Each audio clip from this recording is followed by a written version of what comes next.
Bonjour Daniel Plaisance. Bonjour Sandrine Manteau. Bienvenue sur le canapé d'Entre Loire et Loin. Merci de m'avoir accueilli. J'ai entre les mains ce que vous appelez vous-même une petite friandise. Je le tourne. C'est d'abord un objet magnifique, plein de couleurs. Il y a même deux couleurs d'ailleurs, deux différentes Il y a deux couvertures différentes, effectivement, avec les mêmes textes et les mêmes tableaux. Un qui est bleu et l'autre qui figure d'ailleurs dans l'ouvrage, et l'autre qui est de cette couleur-là, plus feu d'artifice, plus printanier peut-être. Voilà. Et alors, il s'agit d'un exercice un peu particulier, puisque vous avez mis vos textes sur les peintures de votre cousine, Chantal Rioux. Exact, oui. Ça s'appelle Résonance. Ça s'appelle Résonance. Et l'exercice est un peu particulier, parce que les textes sont très courts. Racontez. Oui, bien sûr. Parce que d'une part, la raison essentielle, c'est que les peintures parlent d'elles-mêmes. Oui. Bon, chacun peut les interpréter à sa façon, donc c'est une interprétation personnelle. Et le titre Résonance provient du fait que les mots résonnent en écho à l'image, à la peinture, à la couleur. Et en fonction des différents textes, bien entendu, je me suis efforcé, surtout que la plupart des peintures sont des peintures plutôt abstraites. Donc j'ai pu improviser ce que je ressentais, la sensibilité intérieure, effectivement, ce que ça pouvait m'inspirer. D'autres sont plus figuratives, mais j'ai essayé de transposer malgré tout et de ne pas faire une simple description du tableau. C'est ce que j'ai essayé d'éviter. Qui a proposé à l'autre l'exercice ? Ça s'est fait spontanément, c'est-à-dire que Chantal exposait, c'était en novembre ou décembre 2019, avant le Covid évidemment, à Montargis, dans une galerie. Et je l'avais accompagnée et j'ai été inspiré par certains de ses tableaux assez spontanément et j'avais envie d'écrire des textes. La référence évidemment est un peu présomptueuse. Je pensais au tableau de Juan Miró. Breton avait fait des textes sur Juan Miró. C'est les constellations de Miró. Et c'était une référence. J'avais travaillé sur Breton en licence de lettres, et j'avais découvert effectivement ces textes et bien sûr les tableaux de Miró, et j'avais beaucoup aimé. Et ça m'est venu spontanément comme ça, j'ai dit très modestement, je vais m'amuser à cela. Mais il y en a pour lesquels ça a été très spontané, d'autres pour lesquels c'était un peu plus délicat, mais j'ai toujours trouvé. Alors vous êtes allé jusqu'à l'haïku. Quasiment, allez, il y en a un ou deux qui sont. Il y en a un ou deux qui ont une. Voilà. Et donc Chantal vous a dit là-dessus, mais tu n'écris que cela ? Ah oui, il était un peu déçu, il attendait la longueur. C'est à quoi vous avez répondu ? Et je pense que, comme dans un certain nombre de domaines, c'est pas la longueur qui est importante, c'est plutôt la qualité, n'est-ce pas ? Et voilà pourquoi, je lui ai dit, je pense qu'il y a tout dedans. Et je pense que certains qui sont un peu plus longs, je les ai peut-être ratés. Alors, c'est un échange de bons procédés parce que Chantal Rioux a collaboré à certains de vos ouvrages. À la lecture, du moins, en faisant des lectures, c'est ça. Elle m'a épaulé très largement en faisant des lectures. Lorsque nous étions invités, à la Belle Époque, dans les médiathèques, au salon, dans des salons aussi parfois. Et puis, on a pratiqué assez souvent en septembre, les fêtes du patrimoine. On a été invité au château de Montargis, au Grand Courtoiseau, au Petit Courtoiseau, chez mon ami Claude Martin, etc. Et puis moi, là, on a fait des lectures. Je vous ai rencontré. Et les cafés littéraires. Et les cafés littéraires, effectivement, café littéraire de Courtenay. Et j'étais à Montargis également. Bonjour Michel Georget. Si bonjour, tu nous écoutes. Bonjour Michel, oui, effectivement. C'était une belle époque. C'était une très belle époque. Ouais. Voilà.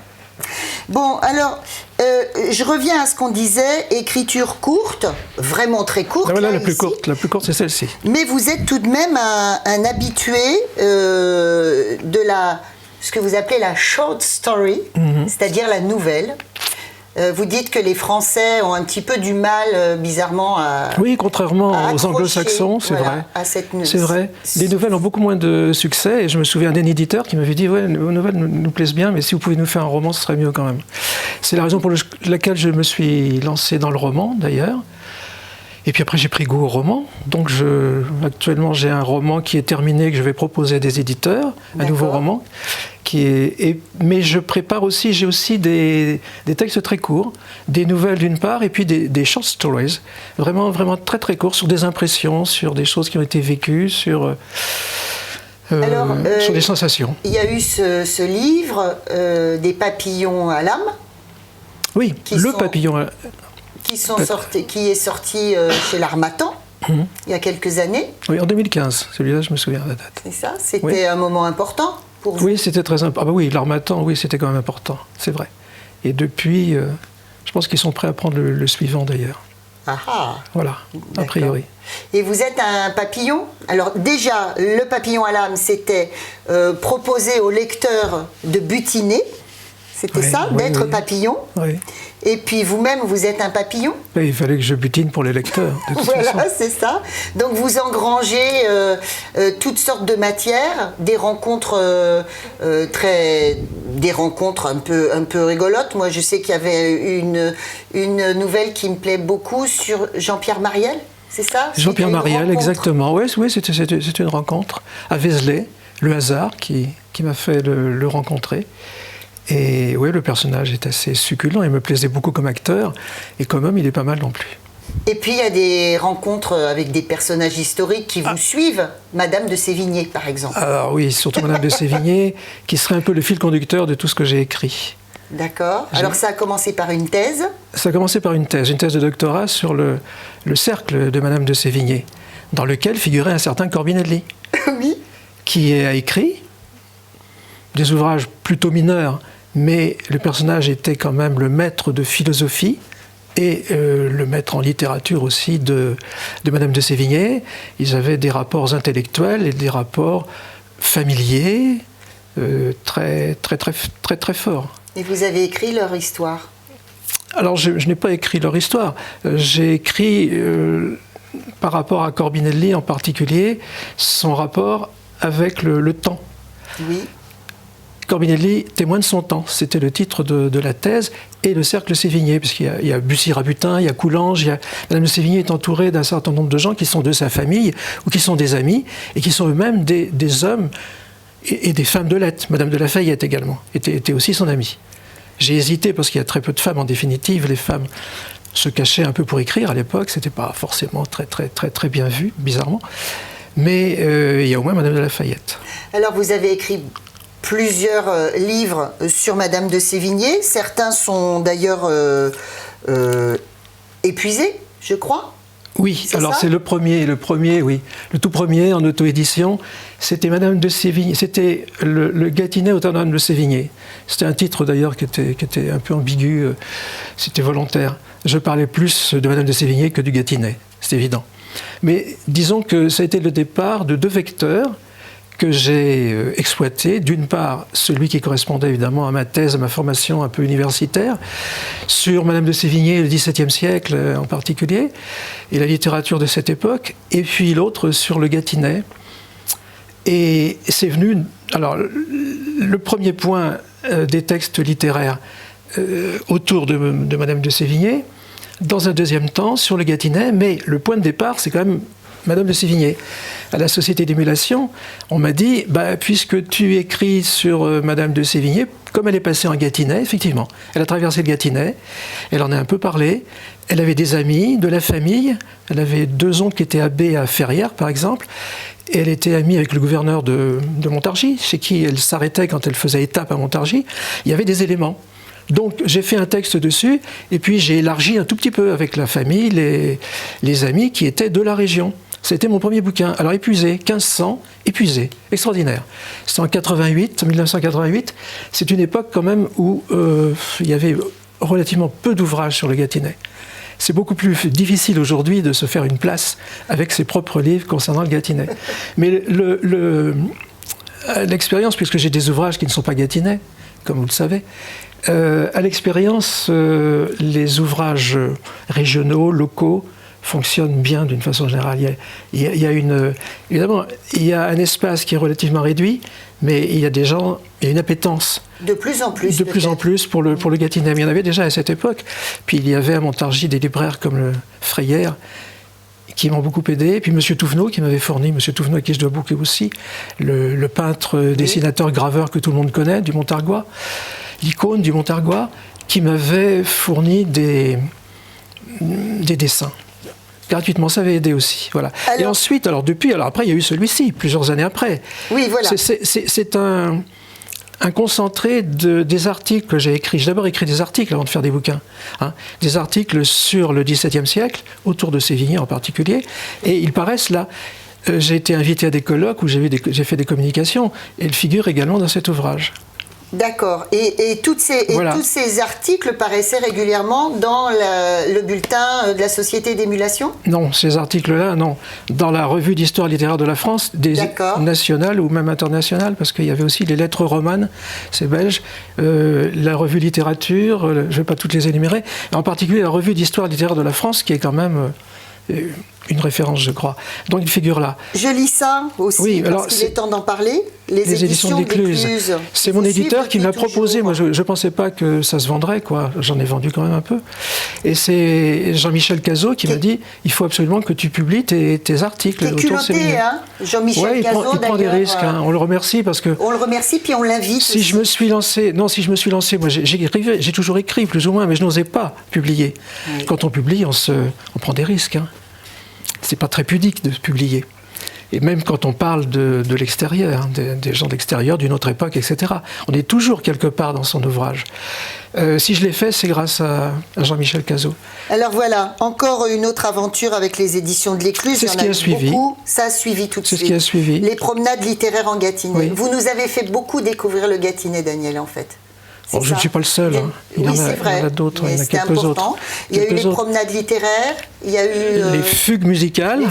On a joué sur et puis les balades artistiques, qui sont plus...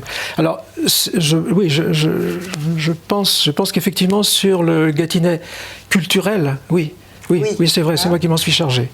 Mais sur l'histoire même du Gâtinais, il y a quelques pointures. Oui, je ne suis pas historien. J'aime l'histoire. Oui. J'aime l'histoire, mais je me sers de l'histoire pour servir la littérature, le plus modestement possible, mais voilà. En particulier la littérature. Voilà pourquoi j'ai commencé par les promenades littéraires. Sévigné, Colette, Patrice de la Tour du Pin, Tabarin, etc. On ne va pas entrer dans le détail. J'ai trouvé des gens très intéressants de toutes les époques sur lesquels donc on a beaucoup de documents. Et cet ouvrage a très très bien marché puisque c'est une réédition qui date de l'année dernière. La première édition, il y a eu 2000 exemplaires. Alors, à propos de votre amour du terroir, on rappelle que vous êtes un enfant de Château-Renard. Oui. Faut-il s'en réjouir ? Je ne sais pas, moi je reste sous le charme, mais je suis une Parisienne qui est arrivée dans le coin. Non, mais je n'ai absolument pas, je plaisante, je n'ai absolument pas honte de mon terroir, au contraire. Au contraire. Mais j'ai un peu voyagé, j'ai connu la Guadeloupe, j'ai la Touraine, etc. J'ai voyagé. Vous avez été prof au... J'étais prof, ouais, j'étais prof. Où donc ? J'étais prof à côté de Pointe-à-Pitre. J'ai commencé là, après la fac. D'accord. Je suis parti donc comme coopérant, pour ne pas être militaire. Oui. J'étais coopérant, un faux militaire. Et donc, j'ai enseigné donc, dans un collège au Moule, à côté de Pointe-à-Pitre. Puis ensuite, je suis revenu à Tours, à Milly, et puis j'ai terminé ma carrière à Montargis. Pendant 4 ans, j'ai dispensé des cours comme chargé de cours à Paris 3. Sorbonne Nouvelle. Ouais, voilà. Bon, donc le papillon à l'âme, ça on vient d'en parler. Toujours chez l'Harmattan, il était 3 fois la Révolution et l'amour. Ça c'est celui de 2020. Oui, c'est le dernier. C'est le dernier roman, effectivement. Avec également... Alors justement, il y a une espèce d'échange, effectivement, de résonance entre Chantal et moi, puisque c'est un de ses tableaux. Voilà. Bravo Chantal Rioux, c'est magnifique. C'est très beau. C'est un des tableaux de Chantal, précisément, qu'elle m'a offert pour... Et l'Harmattan a trouvé que, c'était bien. Un couple de révolutionnaires éminents, un jeune magistrat imprégné de la philosophie des Lumières. Alors, ça tombe très bien, Daniel, parce que juste derrière nous, on a des philosophes. Ah, je sais. Je sais. Ils sont calmes, C'est d'ailleurs, un les beau clin philosophes. d'œil. Très bien. Et puis, alors, vous nous avez emmené plusieurs bouquins comme ça. Il y en aurait tellement. Il y en aurait plein ici. Oui, c'est ça. On serait noyé sous les livres. Oui, enfin, c'est beaucoup dire peut-être. Il y en a une douzaine quand même, mais il ne faut pas exagérer non plus. D'autant que j'ai commencé relativement tard. J'ai beaucoup écrit, mais publié assez tardivement, en définitive. Oui. Mais je les enchaîne. Non, dans l'ordre, effectivement, hein, si on récapitule, il y a eu d'abord les textes littéraires. Ensuite, il y a le Gâtinais, tout ce qui est autour du Gâtinais. Et puis, troisième point, plus personnel, donc des chroniques et des nouvelles empreintes, où je parle de rencontres que j'ai faites avec des auteurs. Annie Ernaux, Noël Châtelet, Philippe Labro, etc. Quelle occasion, Annie Ernaux ? Au Salon du Livre, parce que j'ai été vice-président du Salon du Livre pendant quelques années, avant le nouveau Salon du Livre, l'ancien Salon du Livre, qui était l'émanation d'un certain nombre d'enseignants d'ailleurs. Et donc j'ai reçu ces gens-là au lycée. Je m'en chargeais d'ailleurs pour tous les lycées, collèges, etc. Et j'ai même créé un concours de nouvelles, de la nouvelle. C'est pour ça que je disais récemment, pour Territoire d'écriture, que j'étais pour faire écrire les jeunes en particulier. Et il y a eu aussi deux recueils qui ont été réalisés sur... je parle beaucoup. Hein, mais c'est formidable. Mais il faut remettre dans le contexte. Et en l'occurrence, Daniel fait partie de Territoire d'écriture. Moi, je le vois un petit peu comme un parrain quand même. Hein. Voilà. Oui, enfin bon, je passe par l'âge, évidemment. Voilà, oui, c'est mon grand âge qui me permet effectivement de parrainer les autres. C'est ce à quoi tu penses, je sais. Donc, ce qui nous arrive de tutoyer. Oui, alors j'ai rencontré aussi, je perds des ans parce que je suis très content, puisque ici il y a des gens de radio. Oui. J'ai fait aussi un peu de radio. Moi, au début des années 80, les radios libres, ils étaient trop jeunes. Mais moi j'ai connu bien sûr les radios libres. Il y avait Gâtinais FM, Antenne 45 et à Radio Évasion, qui doit exister encore d'ailleurs, je crois. Radio Évasion à Nemours. Et je faisais des émissions sur la chanson. Ce qui m'a permis de rencontrer Léo Ferré, Claude Nougaro, Mouloudji, enfin des gens évidemment d'une autre génération. Mais par contre, il n'y a jamais eu encore de texte là-dessus. Si. Là-dedans aussi. Dans Empreinte, si je permets, pardon. On se tutoie aussi de temps en temps, oui, c'est ça nous échappe. Ça y est, alors tu voulais commencer. On est grillés. Elle a voulu, elle disait qu'elle allait tutoyer, elle a vouvoyé, moi j'y arrive pas, quoi. Mais moi je ne peux pas faire chic.